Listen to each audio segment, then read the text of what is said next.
processo é buscar pela prova o que é verdade, precisamos remontar a ideia de que a verdade real ou substancial que ocorre no mundo sensível se relaciona à esfera do factual. A verdade processual, por sua vez, é o resultado das provas produzidas pela parte. Como nos diz o mestre Manuel Antônio Teixeira, a investigação da verdade não se reduz a um problema de lógica, pois também o é político. E conclui, a verdade que no processo se apura passa a coincidir com a verdade real, mas pode ser afastada. A prova, então, nessa perspectiva, é o caminho para a busca da verdade processual.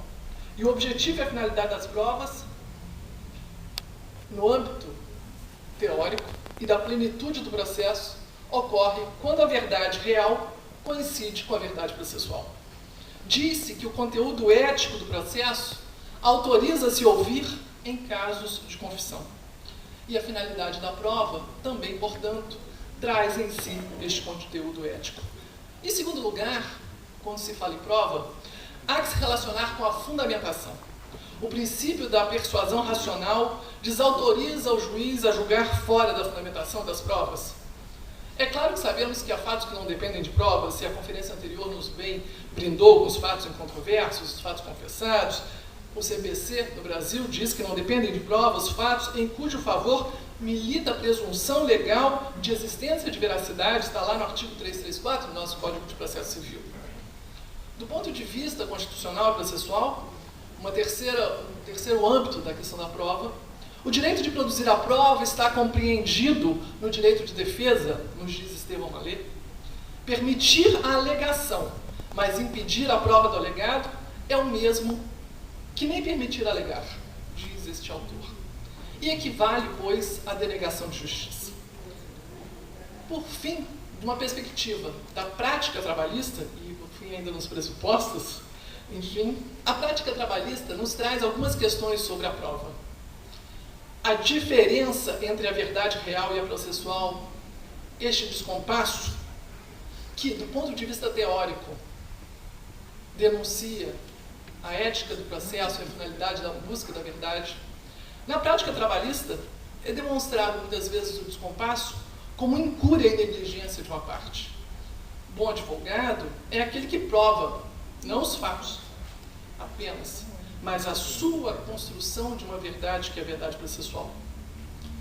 Na prática trabalhista, enquanto a teoria diz e nos fala sobre o conteúdo ético do processo, a finalidade da prova é a construção de uma verdade.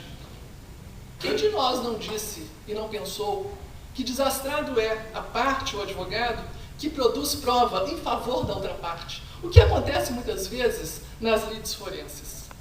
No entanto, na teoria, a busca é da verdade, e não da verdade construída de uma das partes. Do ponto de vista sociológico, a prova real, e nós estamos aqui em processo do trabalho, nós temos que ver, e na realidade, que o trabalhador, um trabalhador, principalmente numa sociedade como a brasileira, em que ele é despedido, muitas vezes o empregador lhe diz, vá buscar seus direitos. A prova, então, para este trabalhador que foi despedido e a ele lhe foi dito, vá buscar tais direitos, tal qual Alice no País das Maravilhas, esse trabalhador se descobre que os direitos não estão lá, prontos para serem buscados na justiça.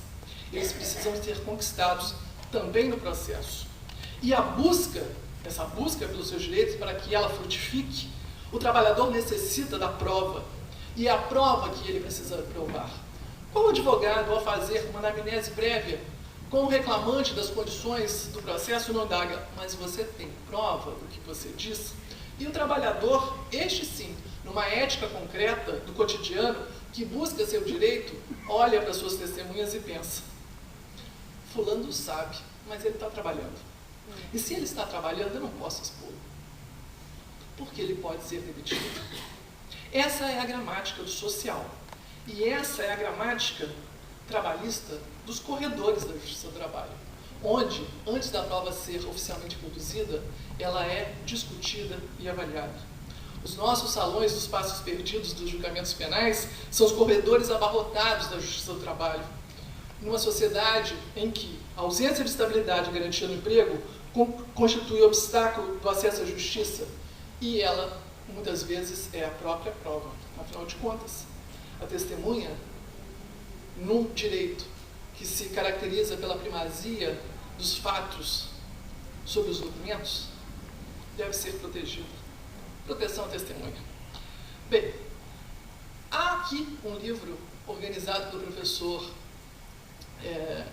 Márcio Viana, e aí peço perdão porque realmente não me recordo agora a professora que escreveu, um artigo que faz uma referência a um livro, a uma música do Chico Buarque, sobre o muro autoproíbe. E esse trabalhador que busca a justiça tem o processo como obstáculo. E essa professora diz assim: lá longe, do outro lado, situa-se o resultado útil do processo, onde os olhos alcançam, mas as mãos do credor não conseguem atingir, pois o muro autoproíbe. Lembro de Capelletti e Gart, em seu clássico livro Acesso à Justiça. Ao dizer que o acesso à justiça significa acesso não só ao judiciário, mas acesso a uma prestação jurisdicional efetivamente justa. No entanto, há obstáculos que são socioculturais, minorados, é bem verdade, pela simplicidade das formas do processo do trabalho, pela nossa gratuidade, mas esses obstáculos socioculturais se somam aos econômicos e aos geográficos. Agora, há obstáculos também, advertem os autores, internos, problemas processuais, problemas relativos à legitimidade para a causa e também à distribuição do ônus da prova. Daí porque, cientes desses obstáculos, há que se refletir, ainda com Estevão Mallet, que condicionar a tutela do direito, a apresentação da prova, que em decorrência de dificuldades materiais e circunstanciais a parte não é concretamente capaz de produzir, significa denegar justiça. O acesso à jurisdição é acesso à jurisdição justa. E a efetivação dos direitos exige uma nova gramática interpretativa. Afinal de contas, em nossa sociedade, que se caracteriza, como diz o sociólogo Alberto Moreira Cardoso, há uma judicialização, que é uma judicialização de relação de classes. Nós temos tramitando mais de 2 milhões de processos. E esses 2 milhões de processos significam, enfim, trabalhadores em busca de seus direitos diante de uma judicialização de uma sociedade no qual os empregadores reiteradamente descumprem, maciçamente violam direitos. A distribuição do ônus da prova, pois, no processo do trabalho, deve levar em conta estes pressupostos. É coerente a nossa distribuição do ônus da prova com os princípios do direito do trabalho? No processo do trabalho, e é importante relembrar as lições de Marinônia sobre ônus da prova, que diz respeito à necessidade jurídica de se ter ciência prática do que é necessário para o conhecimento de suas pretensões, aqui nós não estamos, como no Código de Processo Civil, com o pressuposto de uma igualdade de fato, uma igualdade fática, onde ao autor há o encargo de provar os fatos constitutivos de seu direito, no Código de Processo Civil, e ao réu os fatos modificativos, repetitivos e extintivos. Nós temos lá em nossa CLT, voltada para um processo de desigualdade, uma regra expressa que afastaria o CPC, segundo alguns autores, e que não justificaria a aplicação supletória nos termos do artigo 769, na medida em que nós temos uma regra, e aí há que se pensar, qual é a regra, qual é a exegese correta do artigo 818 da CLT, que fala sobre prova das alegações, que inclui a parte que fizer, e alegações não se juridicamente sustenta como fatos constitutivos. Alegações são alegações, fatos constitutivos são fatos constitutivos. E, portanto, a vagueza do artigo 818 da CLT permite que se interprete que as obrigações legais devem ser provadas pelo empregador.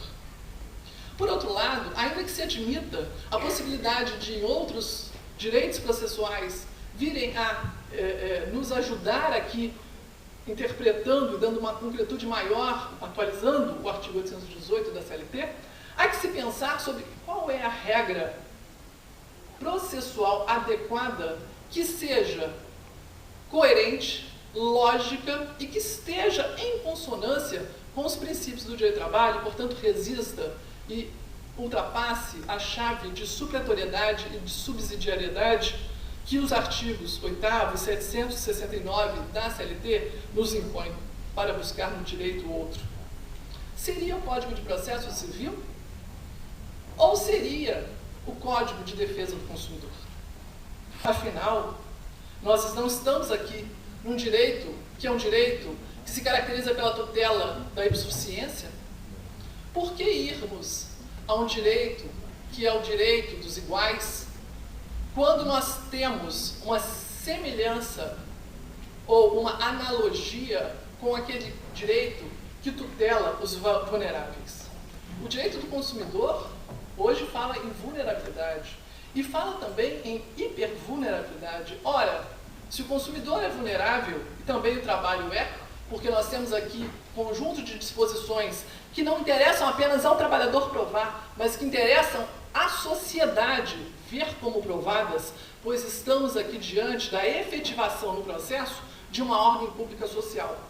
Afinal de contas, saúde e segurança do trabalho, trabalho escravo, vedação ao trabalho infantil, a quem interessa essa prova? Apenas aquelas partes no processo ou a sociedade brasileira que pretende efetivar os direitos?